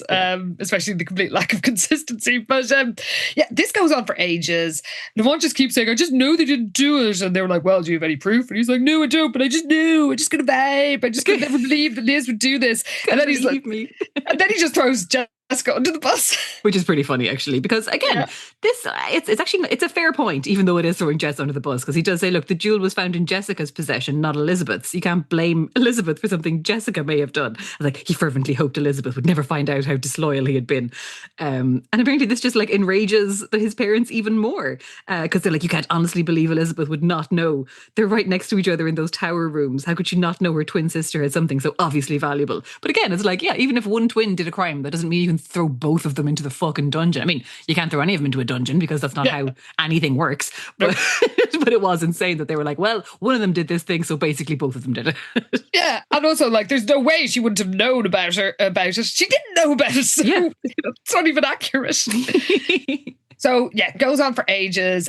Lamont does point out that they were thrown into a dungeon without trial, because they keep saying, like, you know, they keep defending their actions. Like Catherine says, there was no time for them to speak. There was the ball to see to. We couldn't afford any negative publicity on such a public occasion. You know what would be really bad publicity, lads? Again, putting two American teenagers, chaining them in a dungeon. So they're like, oh, we might have to avoid scandal. We'll let them out in the morning. You think they would never come out? You think they'd never, you know, there was never going to be a trial? I mean, maybe not. Well, yeah. Worrying. I mean, this gets more and more worrying by the second. And then Nicola points out that the Countess could have, do you realise how unpleasant she could make things for all of us? And the thought of the Countess wielding her power against them must have ignited his father's anger once again. Again, I feel the American government and the American ambassador are more important internationally than the Countess. Yeah. I mean, all this stuff with the Countess, like, it possibly doesn't pop up in this half of the book, but she is from Italy. That is her deal. It is canon. Yeah. We guess she was because she's an Italian name. And they were like... Yeah. We weren't really sure, though, because they do speak French, even just between the two of them, her and Antonia. Yeah. But they are Italian. And, like, I'm sorry, some random Italian countess apparently has more power than the Italian government, which is... insane. It's like, Nicola says, this is an international incident already. It fucking is. And the Countess has threatened to call a press conference and publicly accuse the girls. Bring it on. This is not going to work well for her if it's like she's setting dogs on the escapees of her extrajudicial dungeon imprisonment. She basically kidnapped them. Yes. Chained them to a wall. Oh my God. In a castle that wasn't even hers. Well, in fairness, we do learn now that the Sainte Maries seem to have gone along with it. They knew all about it. Yeah. You were wondering, remember? Mm-hmm. Yeah, they seem to be fine with it. It's like, yeah, I guess throw them in the dungeon. We've got the ball to attend to. That's more important. What? So it's basically like, I'm worn out trying to appease this Countess and keep her occupied, so you better just give her victims. Just hand these girls over, no questions asked. Oh my God. But Laurent is just like, please let me find the twins. They must be terrified with the dungeon and the dogs and all. No shit. Jesus Christ. But yeah, he just keeps insisting on the twins' innocence. And Nicola eventually says that he's going to make a deal with him. He says, look, I wish to secure our country's future by your marriage to Antonia. Again, you're like... what do you think America's going to say about this? Oh my God. But he does he says, look, it's obvious to me you do not wish to marry her. So he says this deal basically is if I can promise that the Countess will not prosecute the girls, will you fulfill your duty? Will you marry Antonia? So basically, go through with this wedding to Antonia and I'll get the Countess to drop whatever fucking spurious charges she has against these girls with no evidence of anything. And Laurent is horrified by this. He can't believe that his dad is suggesting such a thing, getting him to make this choice. Doesn't he realize he's making me throw my life away? So he doesn't know what to say. The stepmother apparently looks kind of embarrassed, like she refuses to meet Laurent's eyes. He can see that she's like reddening, and she kind of just bails out. She's like, oh, I must see to the Countess, and just leaves altogether. And yeah, like Laurent is like, well, how can you be sure that the Countess will actually drop these charges? Because there's obviously a chance that he'll go through with this wedding and she'll still go after them. But yeah, apparently the political alliance means as much to the Countess as it does to the Sainte Maries. It's so fucking dumb. Raged. Like, yeah, basically agree to this marriage and Elizabeth is free is the deal. So, like, I don't know how it works in France, but, and I've seen Spiral. The French judicial system does seem a bit mental sometimes. Okay. If anyone's seen Spiral, you will know that there's, like... all sorts go on in France. Okay. It's a very good French cop drama set in Paris. But I know that here and in the UK, it's a public prosecution. Like this is beyond the Countess's powers to grant. Like if somebody has stolen something, it's not up to her. It's like it's the system. And just the Countess has power above the law. I guess. Is it that she's going to press charges is the thing? But you don't press charges in Britain and Ireland. Like, that's not a thing. If someone's it's like the Director of Public Prosecutions have to decide whether there's a case. Sure. Yeah, of course. So I don't know if that's the same in France, but like it's basically it's not up to you. Like if you say with the domestic violence case, I want to drop charges, the state doesn't care. The state can, Okay. Yeah. It doesn't necessarily mean anything. So I don't know what the case is in France, but here the Countess essentially has the girls' lives in her hands because it's not France. Sorry, by saying. France in inverted commas. Yeah, it's bizarre.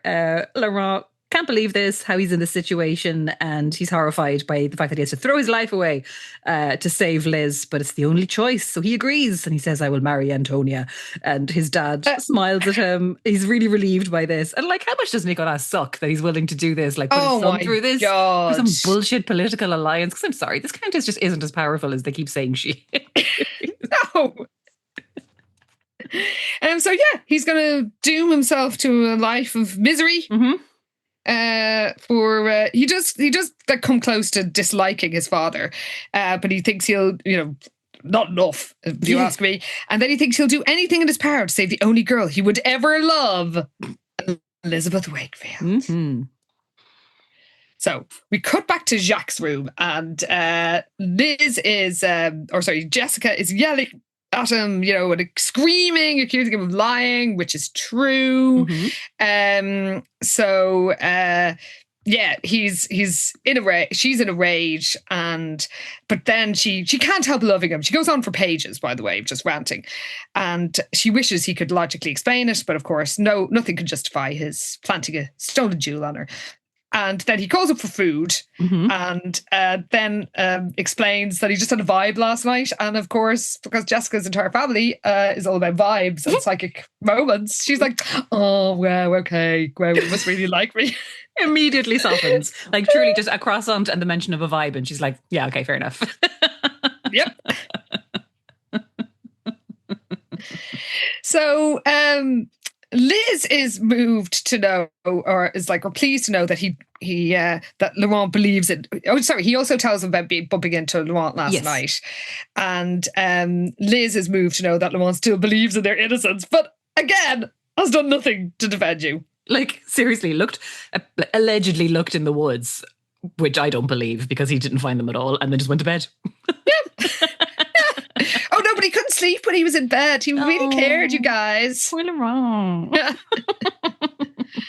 So Jacques says that it's time to be honest, and he reveals his tale, including his real name. Yeah, his real name is Jacques Savant. And him and his father are common jewel thieves. Jessica's enraged again. She's back on her feet, yelling at him for being a creep. And he begs for a chance and to explain himself. But Jessica's so annoyed. She's like, they set dogs on us. We ran and Liz hurt her ankle. He says you'll never know how sorry I am. So he's really hurt, I guess, but she's just so angry with him. She's just screaming at him the whole time. He keeps apologizing. And then eventually, when she kind of calms down enough for him to actually explain or tell his tale, he reveals that when he was very young, his mother and father and he lived in Paris. My father sold vegetables and my mother was a seamstress for many rich people. Again, we have time traveled. I know, all those rich people are going to Chanel. They're getting Karl Lagerfeld to do their clothes. They are going to the big couture houses. They're not going to a fucking seamstress who lives in a veg shop. Because we're at most talking about the late 80s for him being a kid in Paris. But apparently his mother's work was so good that all these fancy people would only go to her for their dresses and their lovely clothes. But then Maman got sick. And when his father went to her rich clients, convinced that because of her dedicated service to them, that they'd help with the expensive medicine she needed, they refused. 2 words, free healthcare. They're in France. They've got a really good public healthcare system. Oh my God. I mean, this woman would not be, they've got this national system. And this woman would not die for want of medicine because her rich clients didn't help her. Oh my God. Because again, we've gone back to the fucking 18th century here with this, where this poor woman was left to die because her rich friends or rich clients wouldn't fork out to help with the medicine that would have been covered under their healthcare.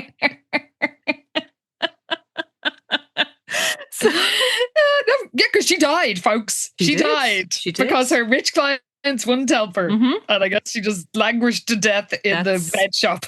In the garret above the veg shop. dying penniless. And her death changed his father forever. And he swore they would never again be poor, no matter what. So he began to steal from the rich clients, then from others, but always only from rich people who he thought had too much. Do it, Louis. His dad Fuck was so up. bitter and angry. And it's like, yeah, good for him. Fuck those guys. I'm down. A sort of Lupin situation. Oh, okay. Because if you've seen the very good French TV series Lupin, which is based or inspired by the sort of early 20th century sort of Sherlock Holmes era French crime novels, which I have read some of, and he is like a gentleman thief. Oh, lovely. And you do get his origin story in one of those stories, and it is like, having revenge on the rich people who fucked around his family. So, nice. I guess that's another French literature reference. But I'm fully on board with these gentleman thieves. I'm Team Louis. From the rich. Yeah. He's not breaking into people's houses and like stealing their tellies. Like, he's just romping around stealing jewels from rich folks. Yeah. Good for him. That's fine. I'm done with that. Yeah. But anyway, apparently for a while they lived like kings on the French Riviera, but now they've sort of downsized a bit, and they just are stealing enough for their needs. But Jacques wants to go straight. Mm-hmm. Yes, but also he does explain that, look, please understand, it's the only way of life I've known since my mother passed away. Because I guess in fairness to Jacques, like, it's not his fault. It's not his fault. Like, and also I guess that whole boarding school in England thing was part of the scam, because that's not happening if they're having to steal to get by. Well, they were living like kings on the French Riviera, so maybe his dad sent him off to school for a while. Yeah. But like, it's not too late for you, Jacques. You're indeterminate age. I guess you're about 18. I guess you can go to college. They're honest. Get a decent education. I know. But he explains to the twins that his dad desperately needed that emerald to repay a debt. And he just wants to find somewhere, he just wants to get enough money together for his dad to find somewhere warm to retire for his health. And he explains that he doesn't want to steal anymore. He just, once he gets his dad settled, he wants to work at something. It doesn't matter what, as long as it's an honest living. Yes. And also after they just need to retrieve that emerald. But after that, he will give himself up to save the twins if necessary. And then Jessica bursts into tears because she feels so sorry for him, and she flies into his arms and apologizes, and then says he's going to get the diamond necklace from his dad. And when he goes off, Liz feels lucky that her family are not jewel thieves, and Jessica is so sympathetic and like wishes she could help her or wishes she could help Jacques and Louis, because like, it's terrible that a sick old man, 50, and his young son have to go to prison. But Liz is like, imagine if he'd stolen your diamond earrings. And then Jessica is worried that he'll get the death sentence. And Liz says, law in France is different than in America. I thought she was going to say, they don't have the death penalty here. I mean, that seems like a really easy thing to check. But no, that's not what she's pointing out. I know, because again, I thought that's what she was going to say, but no. She says, law in France is different than in America, but I really don't think they would execute anybody for stealing, especially if the stolen article is returned. No shit, they wouldn't. But again, Jessica makes a good point where she's like, how can you be so sure? They threw us in the dungeon without even waiting for an explanation. So it does seem like all bets are off in this particular part of that is true. That is true. Fine. They've probably got a guillotine. Like, by the way, did you know that until French law got rid of the death penalty, which I think was like the late 70s, maybe? That is how, no, they really kind of like in England, they didn't. For the last period, there were very, very, very few executions. But they did still use the guillotine. Really? Yes. Wow. Isn't that mental? That's crazy. I did know that, and I was like, I knew people were executed by guillotine during the war. Was it still? Right. It was the last one was 1977. Wow. Holy That's shit. Insane. That's crazy. Yeah. Still chopping people's heads off. Yikes. However, some countries still killing people right now, and it's not hugely less barbaric. So yeah, at least they're worried that Jacques will face the guillotine. Maybe he will. But Liz thinks that maybe Laurent could help them, but then feels that she's lost him forever. Yeah, she's like, yeah, because Jessica is kind of saying that, at least he doesn't think you're a criminal. And he did spend the night trying to find you. But Liz is just still so downhearted about it, because he's still going to marry Antonia, no matter how he feels about her, and just feels that it's hopeless to think about him because he's lost to her forever. And Jessica tries to assure her that, like, it'll all work out. And even if it doesn't, his big punishment will basically be spending his life with Antonia. And Liz has to smile. Yeah, guess you're right. I wouldn't wish Antonia to Rimini on my worst enemy. And that is the end of Happily Ever After, part... Apologies to all French people out there, both on behalf of my bad French and also this book. The representation of France in this book, it is crazy. Now, do we have any outfits? I'm pretty sure there's a couple from that ball. There's a couple from the ball. I see. Yeah, that's the thing. Kind of early on, we get the twins' outfits again, but they're the same ones from the end of the last book when they were thrown in the dungeon. Yes. So we know that it was like white ball gown, lavender ball gown, opera gloves. Yeah. Amazing. We learn that Antonia at the ball is wearing a stunning silver ball gown that's cut low in the neck and clung to every curve. Her red hair is dressed with pearls and a matching necklace adorns her throat. But apparently, fancy. Yeah, she's like, it does sound lovely, but apparently her scornful expression and imperious chin spoiled any beauty her outfit might have loaned her. It's such a bitchy description of her. So bitchy. It's like, she'd be hot if she wasn't such a bitch.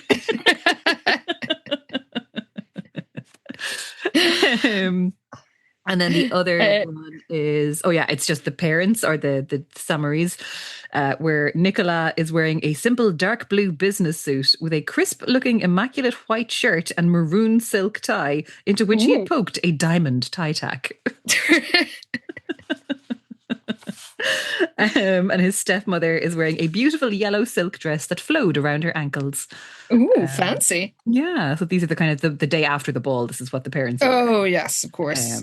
But yeah, that's pretty much it for outfits, but there's a rake of them in the second half. So I can't wait. Oh, you're whetting my appetite for the second half now. I do like to keep it, keep it fresh. Yeah, I like to end where the audience, our listeners end. That's fair. But okay, that's kind of better than I thought, because I knew there were a few references to the Countess and Antonia's outfits, but yeah, it was all about the rags. They were the outfits that stuck in the mind. They were really, yeah. But there'll be more from the Countess and Antonia's wardrobes for sure later on. I did. Yeah, it'll be a fun second half. I don't think we're quite reaching the heights of like Leona Pierce and Frank Cobra kind of insanity. Oh well, no. But it does keep up the ridiculous tone for sure.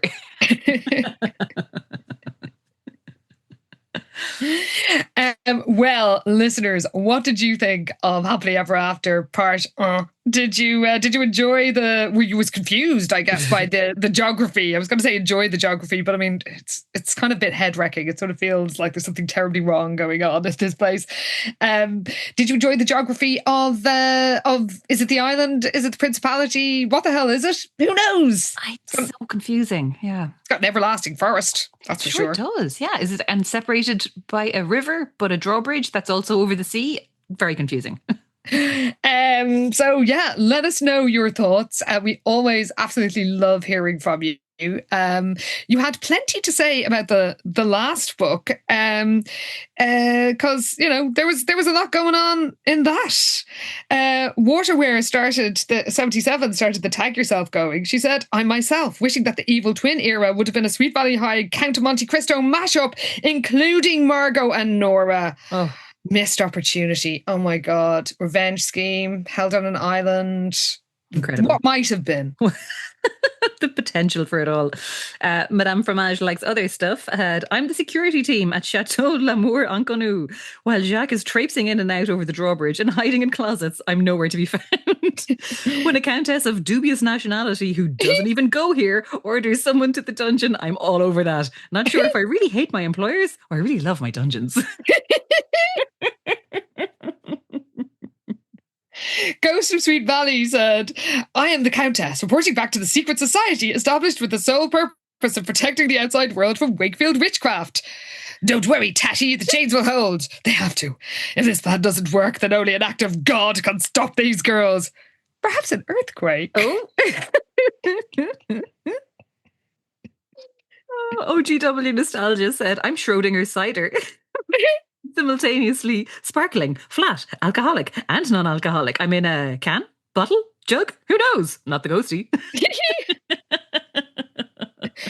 Miss Pesty said, I'm Jessica, and yeah, it sucks to be in this dungeon, but I bet there's a prisoner hiding somewhere down here, and he will sacrifice himself and let me escape. And of course, he will be the hottest guy ever. Oh my God, amazing. My life with Helga said, I'm the castle gas leak, causing everyone to forget how to speak in any language they were previously fluent in. And that would explain so much about this series. Oh my God, gas leaks everywhere. Look, the incident said, I have Jacques' Ponzi scheme of purloined jewels or purloined pearls and stolen gems. Every time I present Jessica with a priceless ill-gotten treasure as a token of my love, my father promptly promises it to some particularly vile gangsters, forcing me to steal it back and replace it with yet another stolen jewel. This glittering cycle of theft, romance and re-theft is becoming exhausting, even by family standards. Oh, Jacques. KW Thomas Books says, I'm Laestra. What do you mean you've never heard of me? I'm clearly bordered by Genovia, Belgravia, Sokovia, and of course, Santa Dora. But of course. Steffi Barra 17 said, I'm Zeus, god of thunder, wondering how anyone was supposed to guess the Countess's tableau was supposed to be me when she's wearing a silver evening gown and diamond tiara. Everyone knows Zeus is a bearded dude in a draped one-shoulder robe, classical or Disney's Hercules, bearded Russell Crowe in gold armour, Thor Marvelverse, one of the many disguises I wear to sexually assault women, shower of bull, swan, bull, or shower of gold, swan, bull, horse. In brackets, ew. That's one thing about an art history degree. I can tell you, it teaches you a lot about all the various ways that Zeus / Jupiter disguised himself in order to rape girls, because there's a lot of paintings of it. Maria Tabraze at Biblioteca said, I'm a pig ignorant gobshite. Who the fuck is Zeus?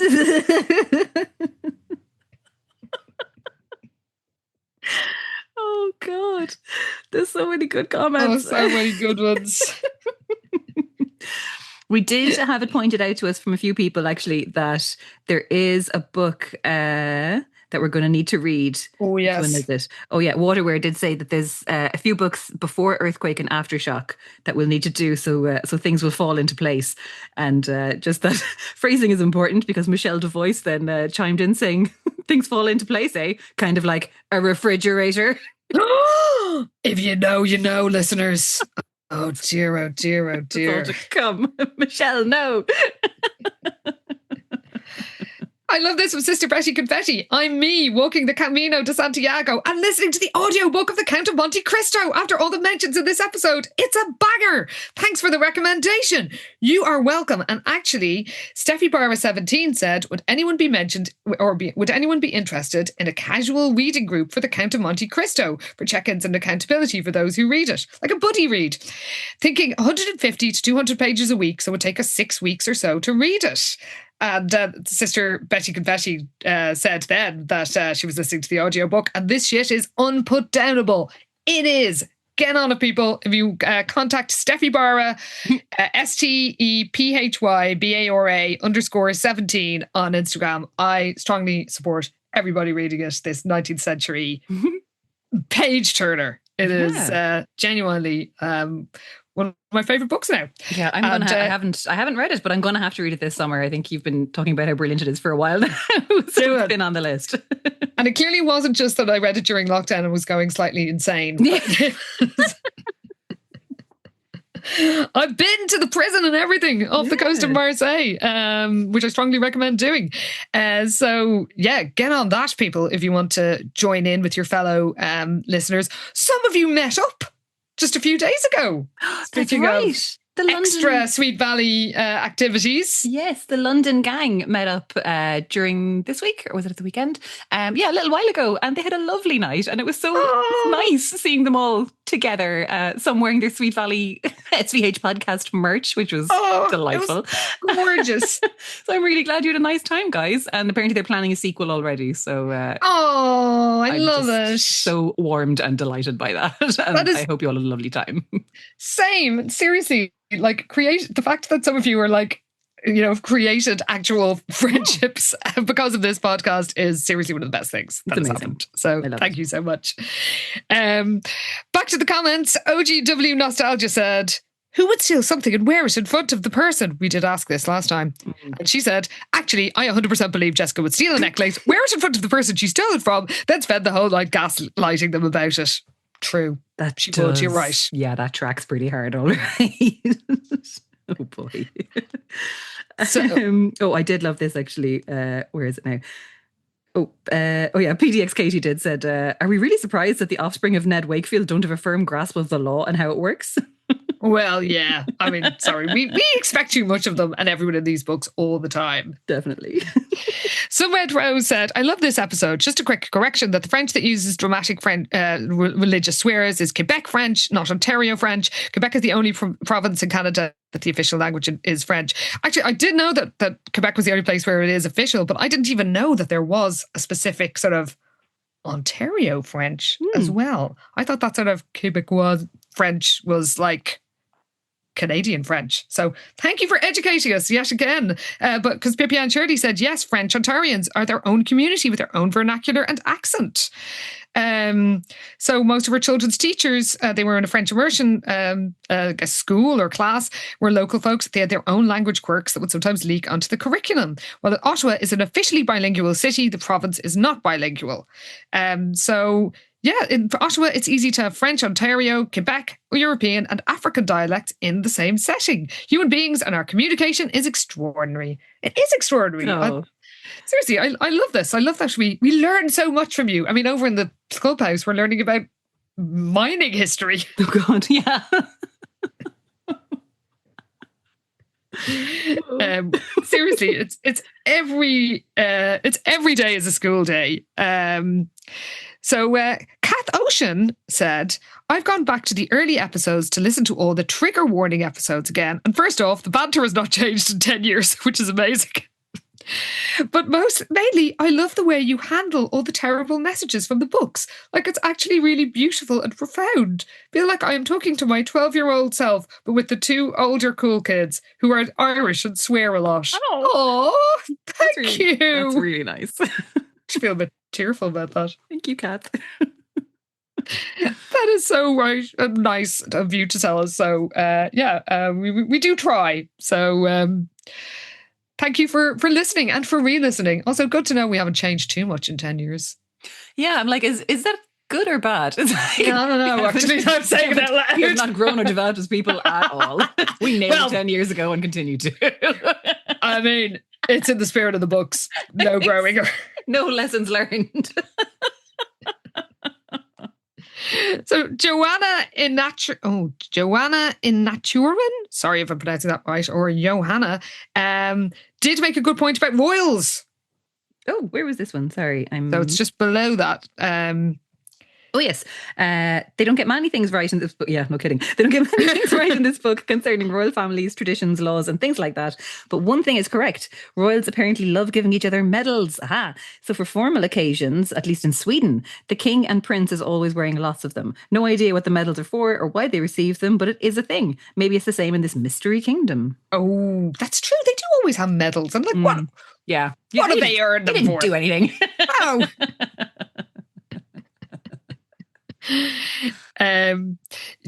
We heard from so many of you a lot of love for Cressida's version, which was particularly good last week. So good. And we look forward to seeing what she does next time. Though no pressure, Cressida. We sort of feel like we've given you a job. I know. I'm guilty about. Me too. But as long as you're happy, mind. We don't mind if you want to stop at any point, but we're also delighted that you seem happy to keep doing it. We very much appreciate it. And we appreciate all of you listeners. We love hearing from you. You know where to find us. We are at SVH Podcast on social media. Yeah, you can send us an email at svhpodcast@gmail.com.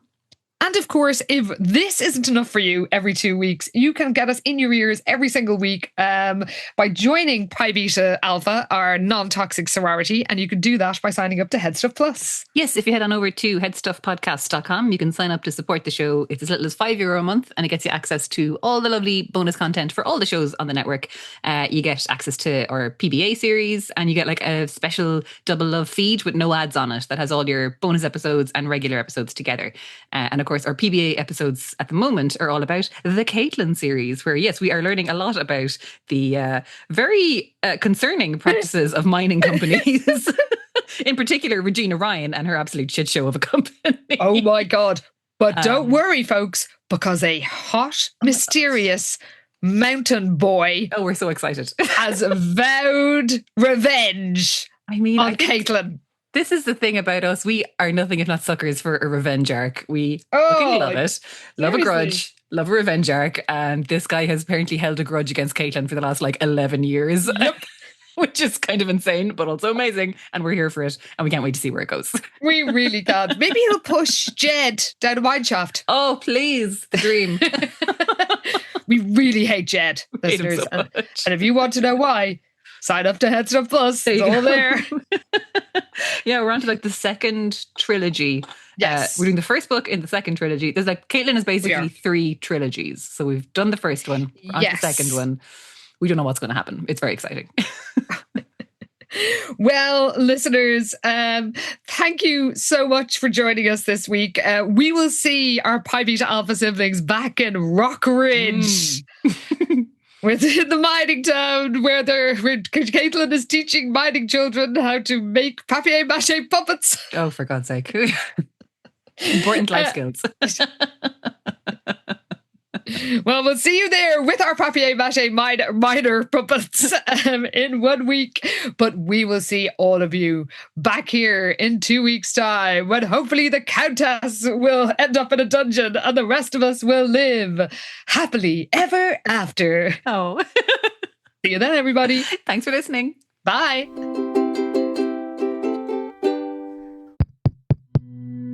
This show is part of the HeadStuff Podcast Network, a hub for the creative and the curious. Shows are produced in association with HeadStuff and the Podcast Studios Dublin. Find out more or become a member at headstuffpodcasts.com.